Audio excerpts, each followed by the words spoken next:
اعوذ باللہ من الشیطان الرجیم بسم اللہ الرحمن الرحیم۔ سورۃ مائدہ آیت نمبر 20 کا پہلے تفصیل شروع ہو رہی ہے حضرت موسیٰ علیہ السلام کا واقعہ۔ اب حضرت موسیٰ علیہ السلام کا وہ واقعہ آ رہا ہے جب آپ مصر سے اپنی قوم کو لے کر نکلے، صحرائے سینا میں رہے، آپ کو کوہ طور پر بلایا گیا تو تورات دی گئی۔ اس کے بعد آپ کو حکم ہوا کہ فلسطین میں داخل ہو جاؤ اور وہاں پر آباد مشرک اور کافر قوم جو فلسطینی کہلاتے تھے کے ساتھ جنگ کرو اور انہیں وہاں سے نکالو، کیونکہ یہ ارض مقدس تمہارے لیے اللہ کی طرف سے موعود ہے۔ ان کے جد امجد حضرت ابراہیم علیہ السلام اور حضرت اسحاق علیہ السلام اور حضرت یعقوب علیہ السلام کا تعلق اس خطے سے تھا۔ حضرت یعقوب علیہ السلام کے زمانے میں حضرت یوسف علیہ السلام کی وسادت سے بنی اسرائیل مصر میں منتقل ہوئے۔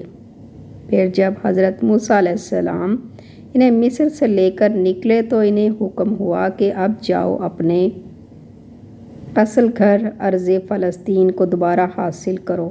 لیکن جب جنگ کا موقع آیا تو پوری قوم نے کوڑا جواب دے دیا کہ ہم جنگ کرنے کے لیے تیار نہیں ہیں۔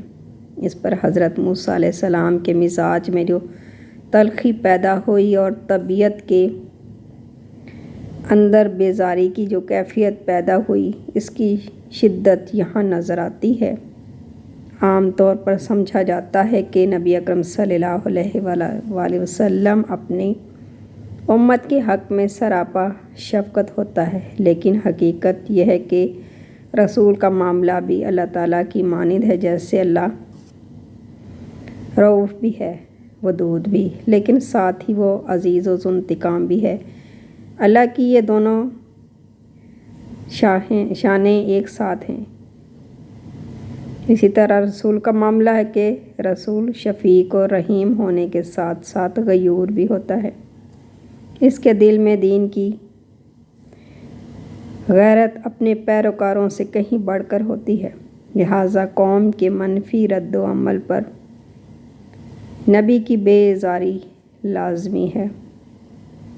یہاں پر ایک بہت اہم نقطہ سمجھنے کا یہ ہے کہ بنی اسرائیل کو در پہ معجزات کے ظہور نے تساہل پسند بنا دیا۔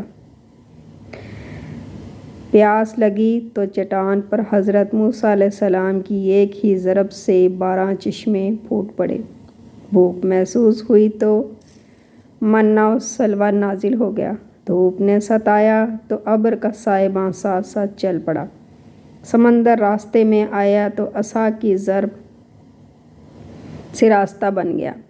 ایسا محسوس ہوتا ہے کہ اس لاڈ و پیار کی وجہ سے وہ آرام طلب ہو گئے تھے اور مشکل کی ہر گھڑی میں انہیں معجزے کی ظہور کی عادت سی پڑ گئی تھی۔ بہرحال جنگ کے اس موقع پر انہوں نے دشمن کا سامنا کرنے سے صاف انکار کر دیا، باوجود یہ کہ اس وقت ان کے کم از کم 1 لاکھ افراد تو ایسے تھے جو جنگ کی صلاحیت رکھتے تھے۔ یہی حکمت تھی کہ محمد صلی اللہ علیہ وآلہ وسلم کی پوری زندگی میں اس قسم کا کوئی معجزہ نظر نہیں آتا، بلکہ یہاں تو یہ نقشہ نظر آتا ہے کہ مسلمانوں، تمہیں جو کچھ کرنا ہے اپنی جان دے کر، اثار و قربانی سے، محنت اور مشقت سے، بھوک جھیل کر اور فاقے برداشت کر کے کرنا ہے۔ چنانچہ بنی اسرائیل کے برعکس نبی اکرم صلی اللہ علیہ وآلہ وسلم کے ساتھیوں میں اثار و قربانی، جرأت اور بہادری اور بلند ہمتی کا جذبہ معجزہ نظر آتا ہے، جس کی واضح مثال غزوہ بدر کے موقع پر حضرت مقدہ عنہا کا قول ہے۔